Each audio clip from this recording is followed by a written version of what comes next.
Magandang araw po, welcome po sa aking channel, Love9 TV. Patalasasan po, meron po ba kayong mga properties na napapabayaan or non-performing assets? Plan nyo ibenta, pero wala kayong oras sa pagbibenta nito.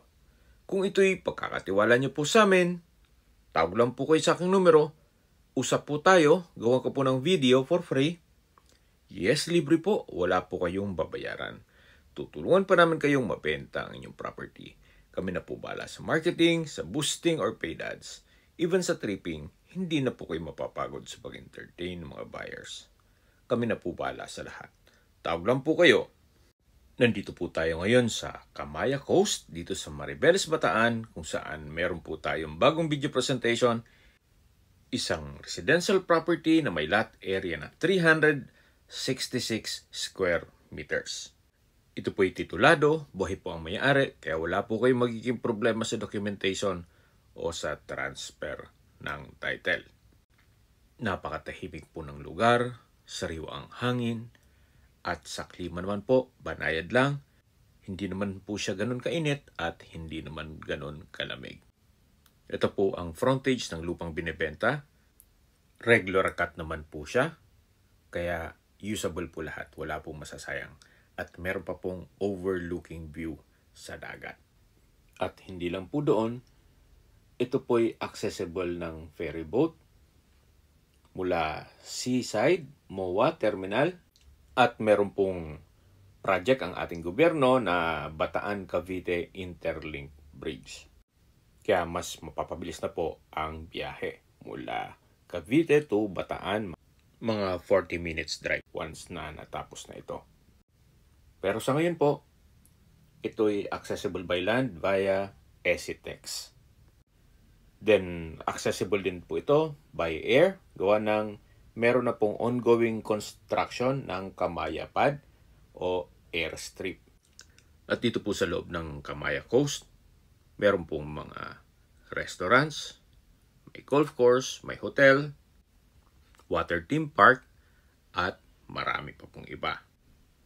Meron din pong commercial area na kung saan may Yellow Cab o Nacho King, may sandbar, meron pong cabanas, sports and recreation, then meron pong golf lounge, infinity pool, basketball court, at inflatable water park. Napakaganda po nitong property para sa inyong retirement. Gawa ng ito po'y malapit sa dagat at kumpleto po ang amenities. Nandito na po tayo sa dulong parte nitong property. Hanggang dito po ang property line. So mula po dito, yan po yung magiging view. Matatanaw nyo po yung sa kabilang face nitong subdivision. So wala pong magiging obstruction. Gawa ng ito po'y nasa mataas na lugar. Kahit po mag 2-story house lang kayo, matatanaw nyo po ang dagat dito. Yan po, tunghayan nyo po itong napakagandang property. You might consider this hindi lang sa ganda nito, kundi sa presyo.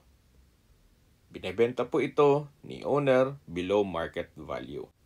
Mamaya po, sa dulong parte nitong video, pag-usapan natin ang presyo nito.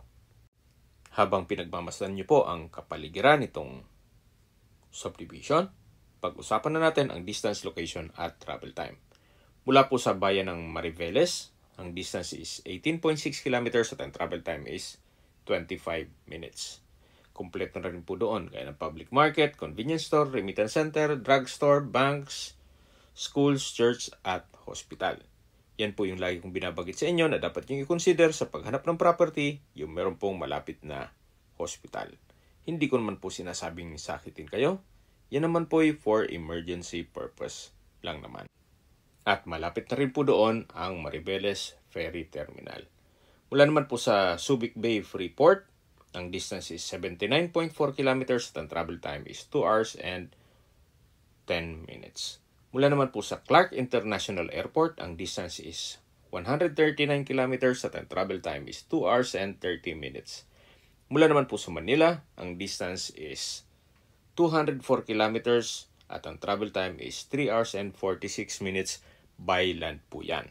Pero once na matapos na po ang Interlink Bridge ng Cavite to Bataan, mga 40 minutes drive na lang po ang papunta dito sa Kamaya Coast. Okay, sa presyo na po tayo. Binebenta po ito ni owner sa halagang 20,000 pesos per square meter. Kaya po nang nasabi ko, ito'y below market value. Gawa ng nasa 27 or 28,000 na ang per square meter po dito. At nandito na po tayo sa may part ng hotel na kung saan sa likod ko po ay meron pong infinity pool. Napakaganda po. Ito po'y white sand. Kung ang interested buyer po ay nasa Canada, mas mapapabilis po ang inyong transaksyon gawa ng nandyan din po si owner. Pero kung dito lang din po sa Pilipinas, walang problema. Gawa ng anytime, pwede po siyang umuwi dito. Kung may mga katanungan po kayo or gusto mong magpaset ng tripping dito sa property nito, tawag lang po kayo sa aking numero. At sa mga kababayan naman natin nasa ibang bansa, meron po akong Telegram. Sa mga iPhone user naman may iMessage. Meron din pong Imo, Skype, Viber at WhatsApp. Same number lang po, 0917-316-3399. Sa mga nagtatanong naman po ng aming Facebook, meron po aming Facebook page na Nov9TV at Facebook Reels Video. Meron din pong Telegram at TikTok. Meron din po kami ibang YouTube channel na Nov9TV channel at AC Listings. Sana po na ibigyan yung aming video presentation. Paki-like and subscribe na po sa aking channel para ma-update din po kayo sa aking future listings. Kung sakali po hanap nyo yung mas malaking sukat ng lupa, meron din po kami ibang listings na pwede nyo pagpilian. Huwag po kayong mag-atubiling tumawag sa amin, then let us know your budget para malaman namin kung anong property pwede naming alok sa inyo. Sa lahat pong viewer, subscriber at nagtiwala po sa amin, salamat po sa suporta. Ingat po kayo lagi at atong pamilya. Maraming salamat po.